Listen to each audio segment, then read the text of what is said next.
10 जनवरी सिंध यकचारे ऐं चपड़ीअ जे शहनशाह रागी जलाल चांडे जे मौत जो ॾींहुं आहे।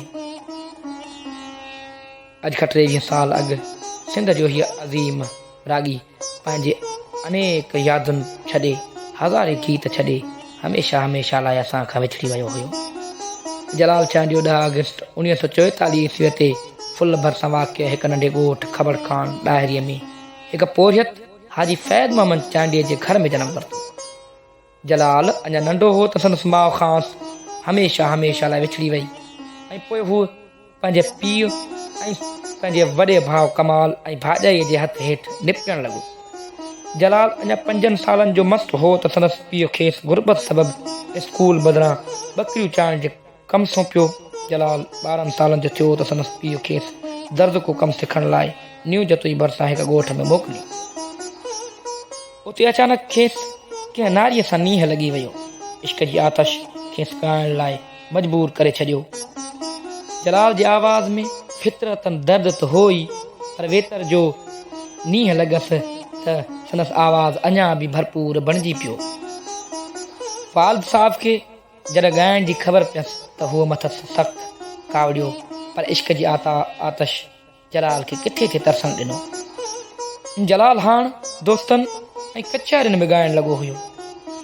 हिकु ॾींहुं पीउ खां लिकी तर जे हिकु मेले में ॻाइणु वियो, जिते उन वक़्तु मशहूरु फ़नकार पंहिंजो मुज़ाहिरो करणु आया हुआ, जिते हिन जे मधुर आवाज़ जे सहर माण्हुनि खे अहिड़ो त जकड़ियो जो हूअ संदसि शान में कसीदा ॻाइणु लॻा।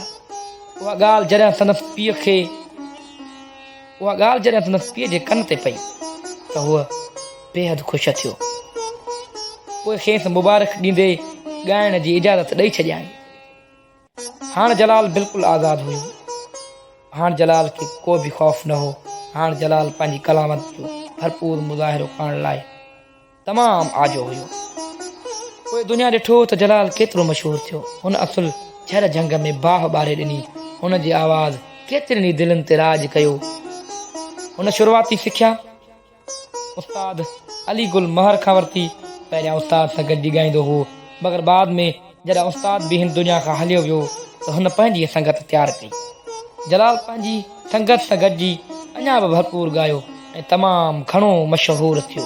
जलाल खे 1999 ईस्वीअ ते अब्दुल हमीद आखूंद हथां लतीफ़ एवार्ड पिणु मिलियो।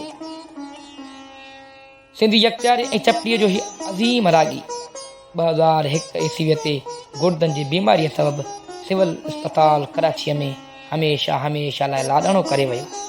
खेसि फुल शहर में संदसि घर भरिसां दफ़नायो वियो, जिथे संदसि मढ़ ते 4000 खां बि वधीक अजरकूं पयूं, जेका संदसि मुहानता जी हिकु वॾी सबूत आहे।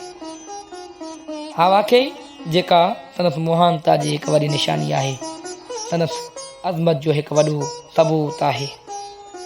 हाणे संदसि ज़ातीय ज़िंदगीअ मुतलिक़ ॿुधाईंदसि त खेसि 3 घर वारनि मां 4 पुट ऐं 1 न्याणी पैदा थी। संदसि पुटनि जा नाला कलंदर जलाल, दिलबर जलाल ऐं माशूक जलाल ऐं नादर जलाल आहिनि। कलंदर जलाल ऐं दिलबर जलाल पिणु राग सां वाबस्ता आहिनि ऐं उहो अॼु दौर में चपड़ी ऐं यकदारे ते राग जो ऐं पंहिंजे फ़न जो मुज़ाहिरो भरपूर नमूने सां करे रहिया आहिनि। संदसि पुट अॼु बि उन तरीक़े सां हलाए रहिया आहिनि जेका हूअ पंहिंजी ज़िंदगीअ में हलाईंदो हुयो। अॼु बि संदसि उताक ते खोड़ सारा महिमान हर रोज़ु मौजूदु हूंदा आहिनि। सिंध जो हीउ अज़ीम रागी अॼु बि किरोड़े दिलनि ते राज करे रहियो आहे। ऐं हा, जेसीं ताईं चपड़ी ऐं यकदारो सलामत हूंदा, तेसीं ताईं हीअ अज़ीम रागी, हीअ अज़ीम शख़्स केतिरनि किरोड़नि दिलनि ते राज कंदो रहंदो। आख़िर में अवां सभिनी दोस्तनि खे जेके मुंहिंजी हिन वीडियो खे ॿुधी रहिया आहिनि, गुज़ारिश कंदुसि असांजे फेसबुक पेज ऐं यूट्यूब चैनल खे सब्सक्राइब ऐं लाइक कंदा हलो। अवां जी वॾी महिरबानी थींदी।